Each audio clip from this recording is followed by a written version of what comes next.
Alô, comunidade das redes sociais.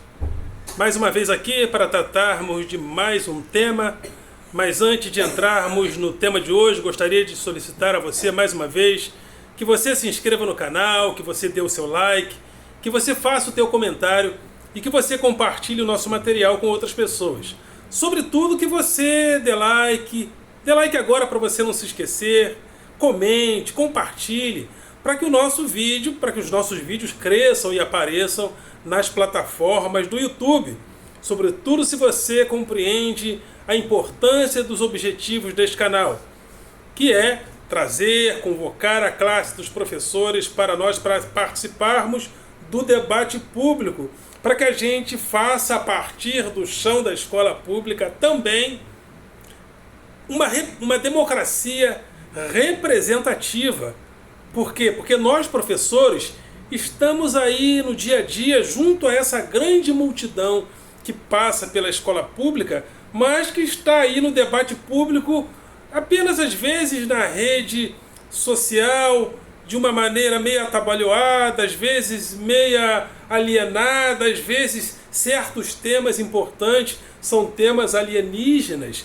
Então que nós professores, venhamos a participar do debate público, porque é importante que o professor tenha voz na sociedade, porque nós não estamos ainda nas grandes mídias, né? A grande mídia, geralmente, quando quer ouvir alguém ou quando quer falar sobre a escola, ela nunca chama o professor para falar sobre a escola. Principalmente agora, nessa época aí, volta ou não volta da quarentena, e o professor nunca fala. Só economistas falam, âncoras de jornais falam, políticos falam, mas cadê o professor também colocando a voz dele, uma vez que é ele que conhece o chão da escola pública no seu dia a dia? E esse canal também tem o objetivo de combater o pensamento binário nas redes sociais. Esse pensamento binário que às vezes entende que política é só esse jogo de nós e eles, esse jogo de não concorda comigo é comunista, não concorda comigo é fascista, esse jogo onde nós entendemos que política é produzir essa inimizade barata, como se o mundo da política fosse um mundo tão binário como é o mundo das redes, como é a tecnologia digital que fundamenta toda essa rede. Não. O mundo da política ele é muito mais complexo. Entre esquerda e direita existem várias negociações feitas de forma as mais diversas possíveis. O que nós chamamos às vezes de esquerda já dialogou com o que era chamado de direita, de centro. Não que direita e esquerda não exista. Vamos também acabar com essa história de todo mundo tem que ir para o centro. Como se democracia fosse todo mundo ir para o centro, criando uma ditadura de centro. Não. A vida política ela é complexa e nós precisamos, através da reflexão, da análise e da síntese, que é o fundamento da filosofia, o fundamento básico da filosofia, nós precisamos, através dessas ferramentas, tentar compreender a complexidade do mundo político. Então, professores, venham para o debate público e vamos também combater o pensamento binário nas redes sociais. Eu também tenho o meu grupo de Facebook, Filosofia com Eldon Rosa Masson sempre com 2 S e tudo junto. E também tem o meu blog, através do endereço rosamasson.blogspot.com. Às vezes, faz um tempinho que eu não escrevo no meu blog, mas você pode ir lá ver as coisas que eu já escrevi, os meus textos, as minhas fábulas, as minhas parábolas, os meus provérbios. Tem lá um bom acervo para você consultar. Então vamos ao tema de hoje, dando continuidade a uma das últimas coisas que eu falei, que é democracia alienígena. Hoje eu gostaria de falar sobre democracia alienígena e alienada. Democracia alienígena é essa democracia onde muitos assuntos passam por nós aquém da compreensão da população. E eu fiz a comparação com uma democracia mais terrena. E nós, na democracia terrena, às vezes, nós conversamos, dialogamos a respeito de certas coisas, mas sem um devido aprofundamento a respeito. Corrupção é uma das filosofias, uma das democracias que eu costumo chamar de democracia terrena, ou seja, está a nosso alcance o tema a respeito da corrupção e sobre a corrupção. Mas será que corrupção é o grande problema do Brasil? Há países como a China e como a Rússia, por exemplo, que são mais corruptas que o Brasil, segundo pesquisas feitas pela ONG Transparência Internacional. Mas, nesses países, pelas informações que a gente tem dos especialistas, é que o tema da corrupção não é o que vive sempre decidindo a política. Mas no Brasil, sobretudo desde a UDN de Carlos Lacerda e Jânio Quadros, é a corrupção. Temos que combater a corrupção. Político bom é político que corre atrás de bandido. E nas áreas de ciência, tecnologia, educação, a qualidade de vida das pessoas, a participação da riqueza, da população, não é levado em conta. E a gente fica nesse tema de corrupção, corrupção, corrupção, corrupção, como se corrupção fosse o tema único da política. E segundo a ONG Transparência Internacional, a corrupção ocorre de acordo também com a desigualdade de cada país. Enquanto mais desigual, como os países da África Negra, mais devastada pela pobreza, a corrupção impera de forma muito mais avassaladora. Em países de primeiro mundo, onde a desigualdade é quase nada, é quase zero, como... quase zero não, né? Onde ela é muito menor, como Dinamarca, Austrália, Canadá, a corrupção é menor. E em países onde há desigualdade, uma desigualdade que eu chamaria de desigualdade média, como Grécia, Itália, Estados Unidos, Brasil, há uma corrupção de acordo com este lugar do Brasil e desses países no mundo. Então, mas o discurso da corrupção está sempre na nossa boca. E corrupção, e corrupção, e corrupção, e corrupção. Porém, existem outras questões, por exemplo, como a política econômica. Existem valores da política econômica que não estão na nossa linguagem no dia a dia. E só que existem agentes econômicos que, ao agir, interferem diretamente na nossa vida, como os operadores, por exemplo, do Banco Central. Os operadores do Banco Central, que agora querem autonomia para interagir no Banco Central, podem agir com autonomia total em relação ao povo, em relação ao governo, mas eles não são também, não fazem parte da gestão pública. Existe controle da sociedade sobre as ações do Banco Central e até que ponto essas ações nos favorecem ou desfavorecem. Vejam o meu vídeo, Democracia Alienígena. Ali eu dou mais detalhes a respeito das atuações do Banco Central, a respeito, por exemplo, das operações compromissadas, que segundo especialistas, segundo a ONG Transparência, a ONG, não é Transparência não, Consultoria Cidadã da Dívida Pública, Auditoria Cidadã da Dívida Pública, essa ONG, ela tem um trabalho muito importante. Ela diz que as operações compromissadas de países como não é Tailândia não, é um país muito pobre, que tem as operações compromissadas em 3% do PIB. Nós chegamos a 25% do PIB. Operações compromissadas são aquelas operações onde o Banco Central captura o dinheiro dos bancos, ou os bancos depositam no Banco Central, e o Banco Central remunera de acordo com a taxa Selic, que chegou em 2015, 2014 a 14,5%. sendo remunerados pelo Banco Central, os bancos não emprestavam, não faziam, não realizavam essa ação social importante de financiar o desenvolvimento. Esse dinheiro ficava represado, então, nos bancos, e porque a sociedade e as famílias não tinham crédito, não tinham empréstimo, houve uma crise, houve quebradeira, houve desemprego. E o Banco Central quer ser autônomo para quê? Para continuar fazendo isso? Para continuar realizando as operações compromissadas?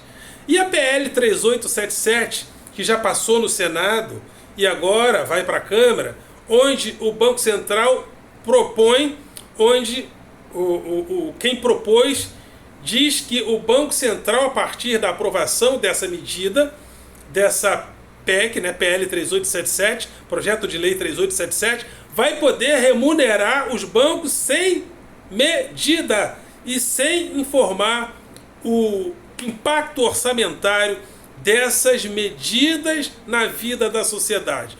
Ou seja, isso é o quê? Uma democracia alienígena? Porque a gente vê esse debate sobre a autonomia do Banco Central nos jornais, nos editoriais de economia, mas mas é uma democracia quase que alienígena, porque a gente não vê a população participando da integridade, integralmente desse debate. É uma democracia alienígena. E essa democracia alienígena gera uma série de dívidas públicas que, segundo a Auditoria Cidadã, chega a 40% do PIB, mais de 40% do PIB, também é endossado por um outro tipo de democracia, que eu chamo de democracia alienada. Já essa democracia que a gente fala das coisas, mas de forma alienada, sem atacar o problema como ele é. Como está acontecendo agora com o presidente, né, o Pangaré da República, agora disse que vai interferir na política de preços do Banco Central. O Banco Central tem... Não, Banco Central não, perdão. Na política de preços da Petrobras. Porque a Petrobras, os donos de postos de gasolina, eles aumentam o preço da gasolina, prejudicando a população. Que conversinha fiada. Olha, nada a ver. A Petrobras é uma empresa de capital misto. É uma empresa de capital aberto. Os preços de uma empresa de capital aberto como a Petrobras são preços de mercado, gente. São preços de mercado. Por isso que é uma companhia de capital aberto, onde existem os investidores que compram pacotes da Petrobras, de ações da Petrobras. E essas ações que são compradas e esses investidores que investem nessas ações, isso gera também para a empresa Petrobras lucro.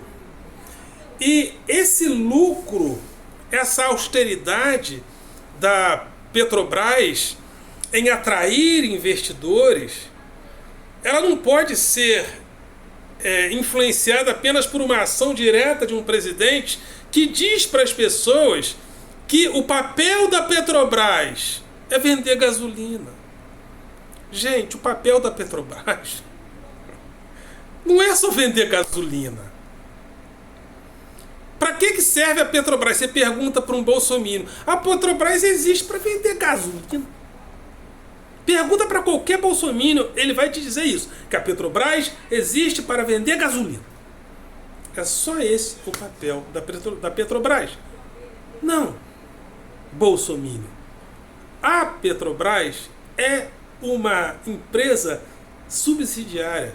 Como empresa, ela precisa de lucro, né? E muitos bolsominions quando falam da Petrobras como empresa, comparam a Petrobras ao SUS, que é uma outra instituição pública. Comparam a Petrobras à escola pública, que é uma outra instituição pública.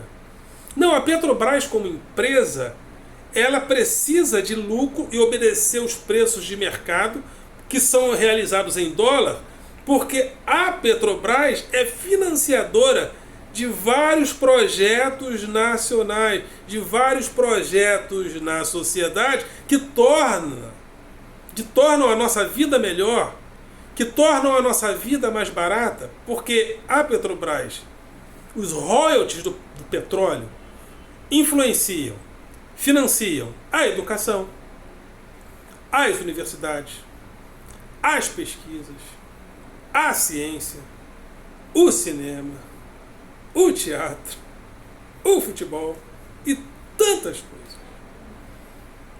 Aí vem o Bolsonaro e achando que Petrobras existe para fixar preço de gasolina.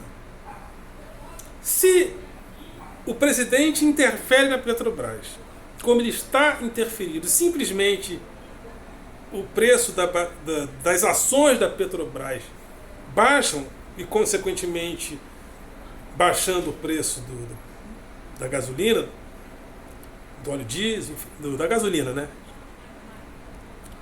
Isso simplesmente é insustentável, porque quando se ataca a Petrobras dessa maneira, ela deixa de ser competitiva. E o governo, o governo, que é o maior acionista da Petrobras, é o maior prejudicado a médio e longo prazo. Inclusive nós, povo brasileiro, que somos institucionalmente os maiores acionistas, juntamente com o governo, da Petrobras. Então, mesmo que os preços dos combustíveis subam, no cômputo geral, se a empresa Petrobras estiver bem, com as suas ações valorizadas, gerando lucro, como, né, foi comprovado agora, que mais uma vez a Petrobras prova a sua eficiência, apesar de muitas coisas erradas que aconteceram ali. A Petrobras, mais uma vez, na administração desse último presidente que foi escorraçado literalmente de lá, a Petrobras demonstrou eficiência. E quando a Petrobras demonstra eficiência como empresa, tendo lucros e com as suas ações valorizadas, essa empresa Petrobras é subsidiária de vários programas sociais. Só que, na cabeça do Bolsonaro, programa social é coisa de comunista. Na cabeça do Bolsonaro, programa social é coisa de comunista. É cada um por si e Deus contra todos. Então, quando o presidente vem com essa fala, como se ele fosse um herói, que vai baixar o preço dos combustíveis para favorecer o povo, se houver interferência direta e as ações da Petrobras caírem, isso é ruim, porque a Petrobras perde capilaridade para financiar projetos sociais, cara pálida. Então é importante colocar essas coisas. Não adianta o preço da gasolina baixar e a nossa vida encarecer socialmente e muitas outras coisas. Como resolver essas coisas? Como resolver isso? Né? Por que existem essas distorções no Brasil? Aí nós temos que voltar lá, né? Aliás, o professor Giraldelli fez a gente lembrar disso num dos seus vídeos, que foi exatamente a partir de JK que quis, né, intensificar a indústria automobilística no Brasil e aumentou demasiadamente a nossa malha rodoviária, em detrimento da malha ferroviária, né, da malha hidroviária. Isso fez com que houvesse uma hipervalorização da malha rodoviária. E como há uma hipervalorização da malha rodoviária no Brasil, nós ficamos também nas mãos dos caminhoneiros, em determinadas situações, como aconteceu lá em 2018. Porque, inclusive, empresas como a Petrobras pode subsidiar a diversificação de malhas ferroviárias, hidroviárias. Isso também torna a política de preços das passagens mais baratas, né? Isso acontece também. Mas qual é o cidadão de esquerda, sobretudo os cidadãos da esquerda que deveriam estar interessados no tema? Eles pressionam os governos para dar prosseguimento nas construções inacabadas dos metrôs? Existe um movimento social para que haja a diversificação da malha ferroviária? Eu, quando morava em Barra do Piraí, ia para o estado de São Paulo de trem. Trem de aço. Cadê? Sumiu. Sumiu. Nós temos uma grande malha ferroviária também inativa. Porque de Barra do Piraí podemos chegar a São Paulo e até Minas de trem. Existe malha ferroviária para isso, mas não se quer diversificar, não se quer investir. Isso tudo incide em políticas de preço que são muitas das vezes prejudiciais à população. Também por isso, nós não diversificamos a nossa malha ferroviária e hidroviária, porque isso faria com que o preço dos combustíveis também baixasse. Então, a gente precisa aprofundar esse debate, porque esse debate não pode ser um debate alienígena e alienado. A população precisa entrar em um debate a respeito da economia, da autonomia do Banco Central, a ação do Banco Central. O Banco Central é o que regula o fluxo de moeda na economia. E de acordo com essa regulação, a nossa qualidade de vida pode melhorar ou não. E segundo a conclusão da Auditoria Cidadã, e eu também concluo dessa maneira, foram as ações do Banco Central que geraram, né, as crises do Brasil a partir de 2014, 2015, sobretudo. Vão lá no meu vídeo Democracia Alienígena que eu explico isso lá. Então, vamos entrar nesse debate sobre a autonomia do Banco Central. E, gente, vamos procurar fontes melhores para que a gente não fique nessa democracia alienada, achando que o papel da Petrobras é só aumentar ou abaixar o preço da gasolina. Ok, galera? Vocês são do coração.